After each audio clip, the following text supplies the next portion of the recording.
Hey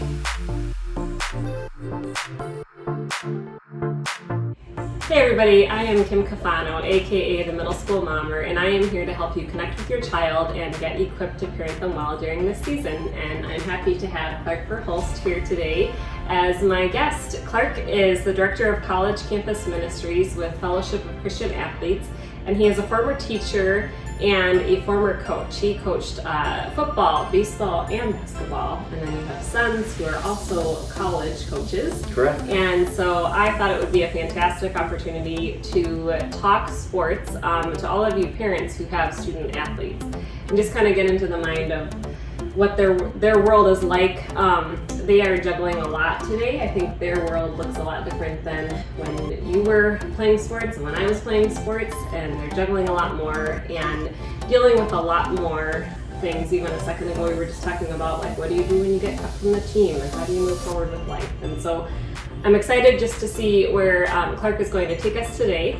And so welcome. Thank you for being here. Thank you for having me. I appreciate that. Yeah. So I just want to share just really quickly that part of my heart is a little bit of what I just shared. I think that middle schoolers today are not only juggling a lot more stress and pressure, they're getting used to, especially if you're starting middle school, you're getting used to this whole new schedule.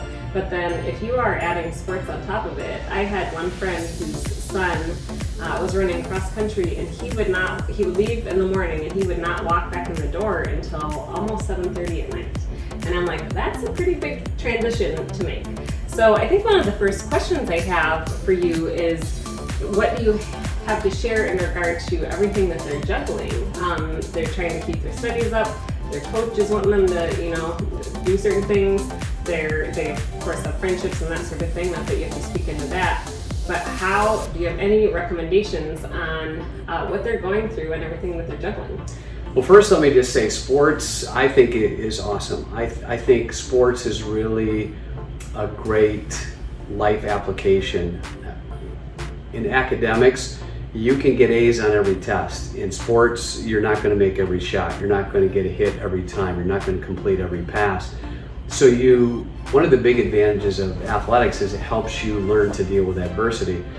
So I actually have a sports business. I taught for 33 years, coached for a number of years, have a sports business. But one of the things that when I'm looking to hire people, one of the things is I really strongly prefer that they have an athletic background, just because I think that helps them learn to deal with failure. Because in life we're going to have failures, whether it's going to be with our family members, with our job, whatever we go, wherever we end up, and that's, you learn to deal with that in sports. You miss a shot and you just have to go back down the court. You strike out in baseball, you've got to get up and bat again. Yeah. So I think, sports is awesome.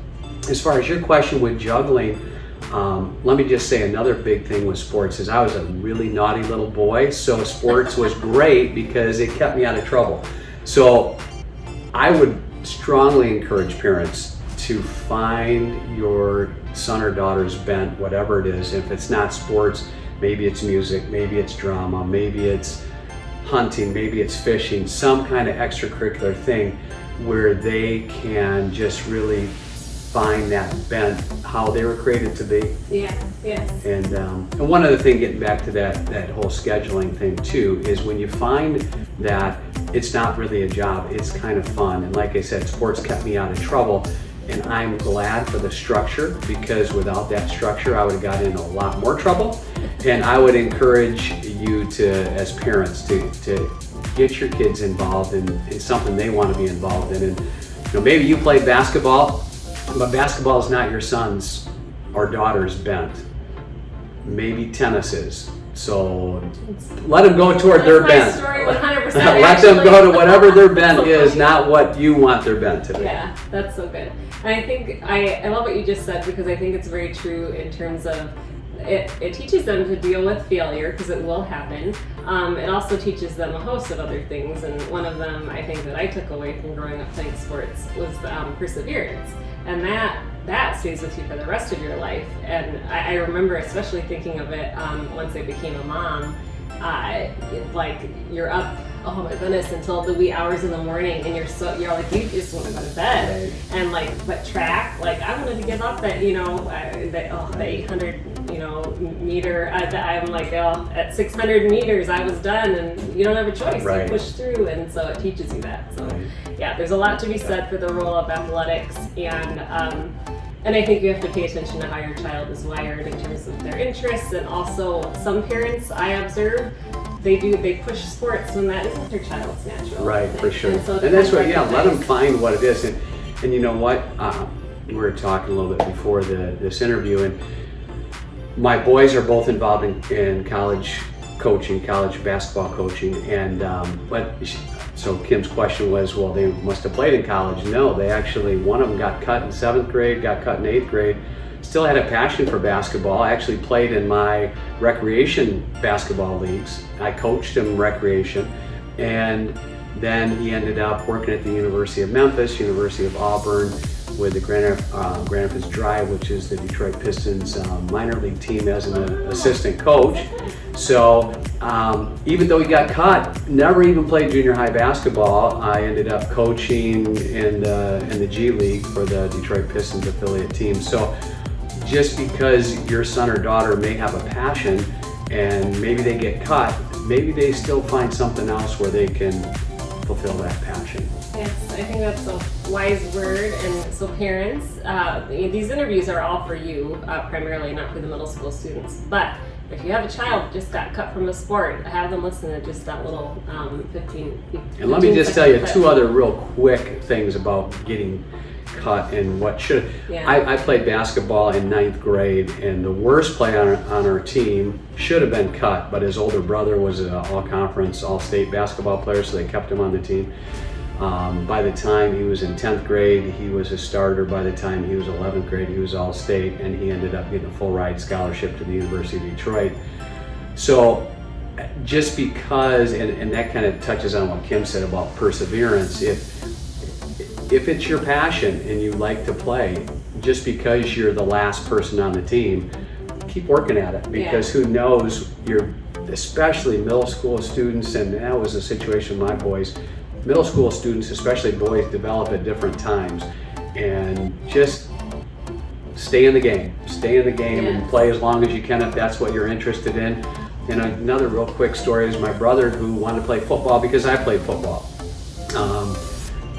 They ended up putting him on the line. He didn't want to play the line, he wanted to play quarterback because I played quarterback. So he ended up quitting football, but ended up being an all-state golfer, and now is an exceptional golfer. So just people find their bent, let them gravitate to it, but they're going to have some failures along the way, but hey, there's failures along the way in life, and it helps you deal with it. So speaking of that, what do you have to say to the parents who are parenting their child who just failed? I know I'm throwing you a curveball. Oh, that's a great question, because you're going to fail in life. And one of the things as a teacher, especially toward the end of my career, when we started, let them fail. Yeah. Just as a parent, you don't want them to fail. You want them to have everything just right. But as adults, we have to learn to fail. We make mistakes as parents. We make mistakes as husbands, as wives, and it's important to one, be able to admit you're wrong, 2, look at yourself and evaluate, and hey, I failed. Is this something I want to work at and go out for the team again next year? Or is this something I want to choose another sport?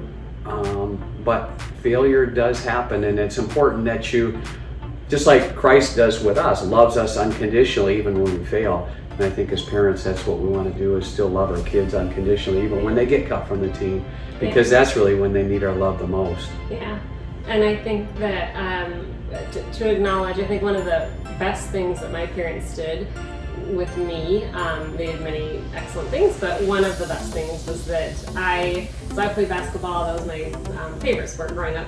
And when I would have a bad game, I feel so bad for my parents, because girls are a little more emotional, and I would just be I would keep them up to midnight, just crying, and just, why didn't I make that shot? And then I had a second chance for a layup, and then I missed that one, and they just listened. Right. They just listened.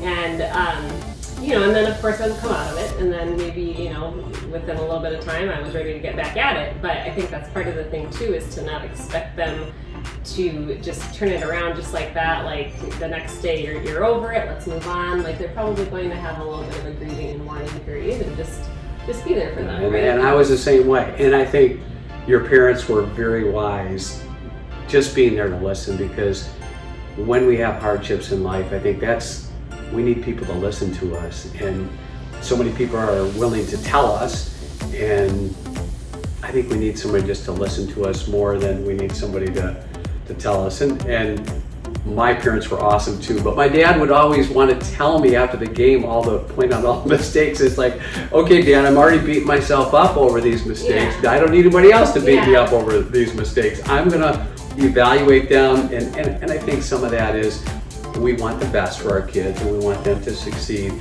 whether they just scored 25 points or whether they were 0 for 25. Yes, that's so good. I love it. Okay, well, we're taking this on to interview number 2. So thank you for your time today. I really appreciate it. I think a lot of great wisdom for all of you parents who maybe grew up playing sports. So some of this is very familiar to you, but some of you, I have a lot of friends who they themselves did not grow up playing sports, and so they're just kind of like, I don't know how to respond when my daughter ends the soccer game crying. And so hopefully we gave a little bit of insight, Clark gave a little bit of insight into how to parent your student athlete well, especially during the middle school years. So thank you for joining us today, and we'll see you again next time. Thank you.